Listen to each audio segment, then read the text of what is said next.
தமிழ்நாட்டில் 10,000 கிராம ஊராட்சிகளில் நடைபெற்ற கிராம சபை கூட்டங்களில் காணொலி மூலம் பேசிய முதலமைச்சர் மு க ஸ்டாலின் உடனடியாக தீர்க்க வேண்டிய 3 பிரச்சினைகளை தீர்மானமாக இயற்றுமாறு வேண்டுகோள் விடுத்திருக்கிறார். தமிழ்நாடு முழுவதும் 12,480 ஊராட்சிகளில் இன்று கிராம சபை கூட்டம் நடைபெற்றது. இதில் 10,000 கிராமங்களின் கூட்டத்தில் முதலமைச்சர் மு க ஸ்டாலின் காணொலி வாயிலாக கலந்து கொண்டு உரையாற்றினார். அப்போது கிராம பொருளாதாரத்தை வலிமையாக்க வேண்டும், கிராம நிர்வாகிகளை வலிமைப்படுத்த வேண்டும் என்ற நோக்கில் திட்டங்களை தீட்டி திமுக அரசு செயல்படுத்தி வருவதாக கூறினார். மேலும் ஒவ்வொரு கிராமத்திலும் உடனடியாக தீர்க்க வேண்டிய 3 பிரச்சினைகளை கிராம சபை கூட்டத்தில் தீர்மானமாக நிறைவேற்ற அவர் வலியுறுத்தினார். நம்ம ஊர் நம்ம அரசு என்ற பேரில் கிராம சபையில் மக்கள் கலந்து ஆலோசித்து 3 முக்கிய தேவைகளை தேர்வு செஞ்சு தீர்மானம் நிறைவேற்றப்படணும்.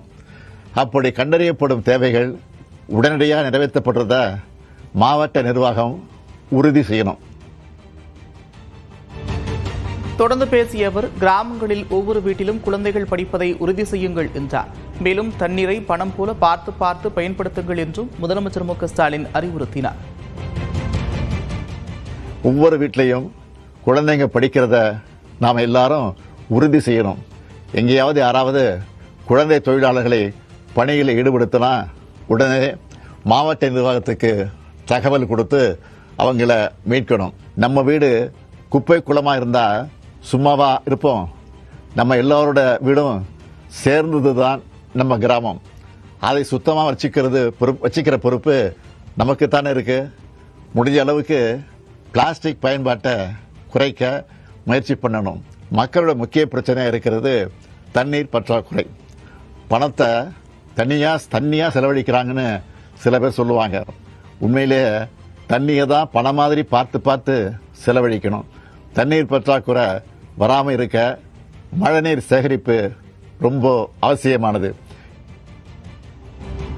இந்த நிகழ்ச்சியில் செங்கல்பட்டு மாவட்டம் கோவளம் ஊராட்சி, தென்காசி மாவட்டம் முள்ளிக்குளம் ஊராட்சி, கோவை மாவட்டம் வாரப்பட்டி ஊராட்சி, விழுப்புரம் மாவட்டம் கொண்டங்கி ஊராட்சி, தஞ்சை மாவட்டம் திருமலை சமுத்திரம் ஊராட்சி ஆகிய 5 கிராம மக்களுடன் உரையாற்றிய முதலமைச்சர் அவர்களின் குறைகளையும் கேட்டறிந்தார். ஏதாவது வேணுமா, ஏதாவது பிரச்சனை இருக்கா, குறை இருந்தா அதுதான் சொல்லுங்க. 3 கோரிக்கை இருக்குங்க. சொல்லுங்க. கோவளம் கூட்டூர்ல இருந்து கேளம்பாக்கம் ரோட் ஃபுல்லா தெரு விளக்கு வேணுங்கய்யா, இது ஒண்ணு. அது மாதிரி குன்றுகாடு பகுதியில பைப்லைன் ஈசிஆர் ஒட்டி உள்ள குன்றுகாடு பகுதிக்கு பைப்லைன் வேணுங்கய்யா. அது மாதிரி கோவளம் பகுதியை சேர்ந்த கார்மேல் நகருக்கு 100 மீட்டருக்கு சிமெண்ட் ரோடு வேணுங்கய்யா. இதை நிறைவேற்றி கொடுத்தா ரொம்ப நல்லதா இருக்குமையா. நீங்க ஏதாவது ப்ரொபோசல் கொடுத்துருக்கீங்களா? ஏற்கனவே கொடுத்துருக்கீங்களா? இந்த கிராம சபைலாம் அது கொடுத்துருக்கோங்க. சரிம்மா, சரி, பார்த்து சார். மக்களின் பங்கேற்புடன் வளர்ச்சியை உறுதி செய்வதுதான் திராவிட மாடல் அரசு என்று முதலமைச்சர் மு க ஸ்டாலின் தெரிவித்தார். மேலும் கிராமத்தின் வலிமைதான் மாநிலத்தின் வலிமை என்றும் முதலமைச்சர் தெரிவித்தார். தெருக்கள், சாலைகளுக்கு சூட்டப்பட்ட சாதி பெயர்களை மாற்றும் திட்டம் குறித்து அதிமுக பொதுச் செயலாளர் எடப்பாடி பழனிசாமி விமர்சனம் செய்ததற்கு அமைச்சர் தங்கம் தென்னரசு பதிலளித்திருக்கிறார். இருவரின் பேட்டிகளையும் தற்போது பார்க்கலாம். எண்ணிக்கொள்ளுங்கள், 7 மாதம் திராவிட முன்னேற்ற ஆயுள் காலம் 7 மாதம் தான் இருக்குது. அவர் சொல்றார், ஜாதியின் பெயரிலோ மதத்தின் பெயரிலோ தெருக்கள் இருக்கக்கூடாது. வேண்டாம், இருக்க வேண்டாம், நல்லதுதான். ஆனா யாரு பேரை வைக்கிற? உங்க அப்பா பேரை கொண்டாந்து வைக்கலான்னு அறிக்கை விட்டு, இதுதான் தவறு. நீங்கள் யாருடைய பெயரை வைக்க வேண்டாம்.